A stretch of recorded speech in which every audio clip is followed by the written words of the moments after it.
Hi, this is Analytics, and welcome to another lesson. If you find this video helpful, don't forget to like, subscribe, and share your thoughts or questions in the comments. Let's get started. In the previous video, we started working with data types.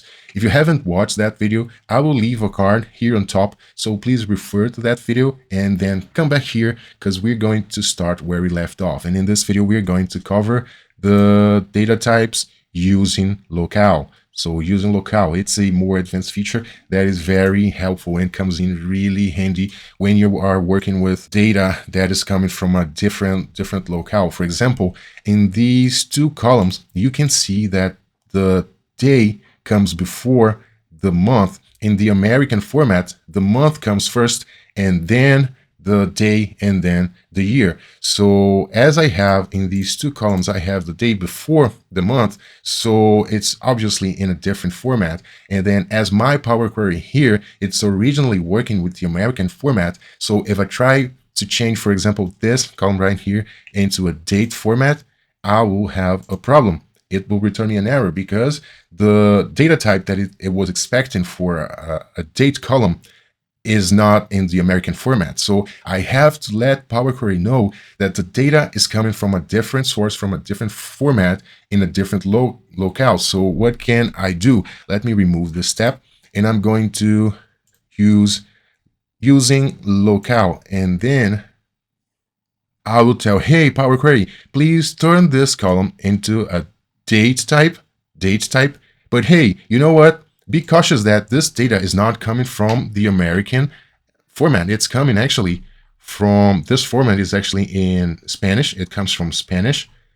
It is sorted by, not only by country, but by language and country. So say it's coming from the Spanish language from Argentina.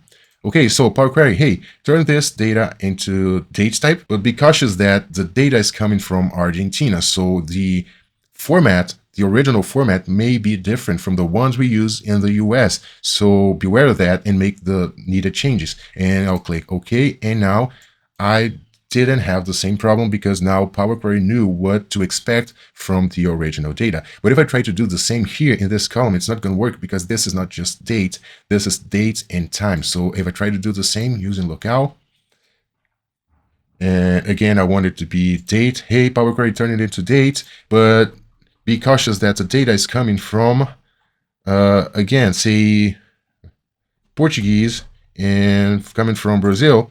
And when I click OK, it's not going to work because I had more data than I needed to make this change. In this case, Power Query wasn't able to understand that here I have date and time, and it was too much for Power Query to do this change. So what I'm going to do, I'm going to take small steps to get to the point I really need. So let's try to make things more clear, make things easier for Power Query. So first step, I will try to do the same thing using locale, but instead of asking it to change it into date directly and remove the time, I would just say, hey, okay, let's make it easier for you. Just turn it into date and time so you don't have to remove the time. So it's easier for you. You only have to do the conversion.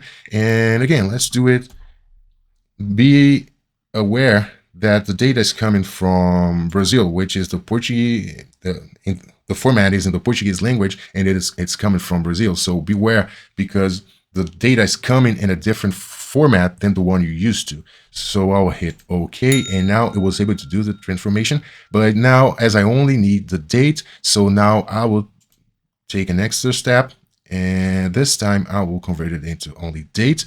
And now, as it's already in Power Query format for the American format, now it will be able to just change it into date and remove the time. So I only had to take one more step to be able to get to the point I actually wanted. And let's just do, as a last example, let's do it using locale with money, with a numeric column.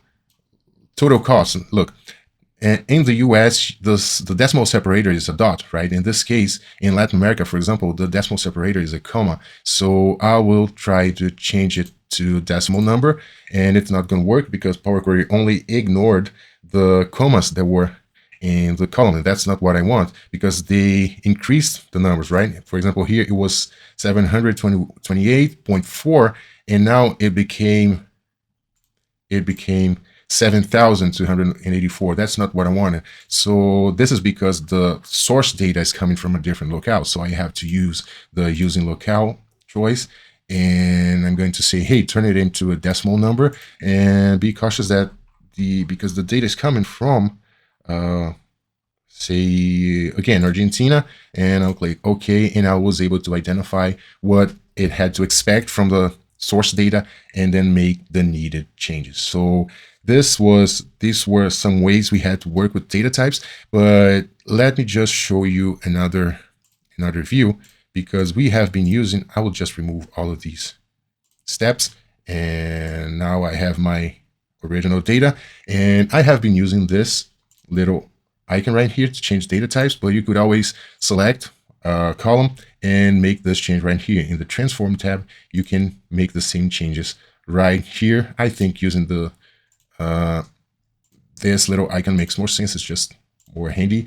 And in case you want to change data types for more than one column at the same time, say I want to select these 4 columns, I could also, in this case, use this button on top to change all data types from all the columns at once. So say I want to change them all into text. So, okay, I can use this button on top. It makes more sense when I'm using more than one column at the same time. Is that if I'm changing only one, it makes more sense to use the little icon here. And you can also always let Power Query decide all data types. So if you want Power Query to make this decision for you, you don't want to go, or you think you don't need to go column by column, you will just click detect data type, and you can do it for a single column. You select a column and you ask Power Query to detect the best data type.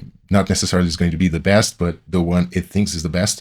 And or you could select all of your columns and ask, hey, Power Query, please select all data types for all columns. And then you just, instead of changing it column by column, you just have to go to take a quick overview and make sure Power Query did a good job. And if it didn't, eventually you will have to change. Instead of going one by one, you would only have to change the ones you think are not properly classified. So that's how we work with data types in Power Query. I hope you liked the last video and this one. Please don't forget to subscribe to our channel, leave a comment below, share it with your friends. I hope you like it. See you in the next lesson.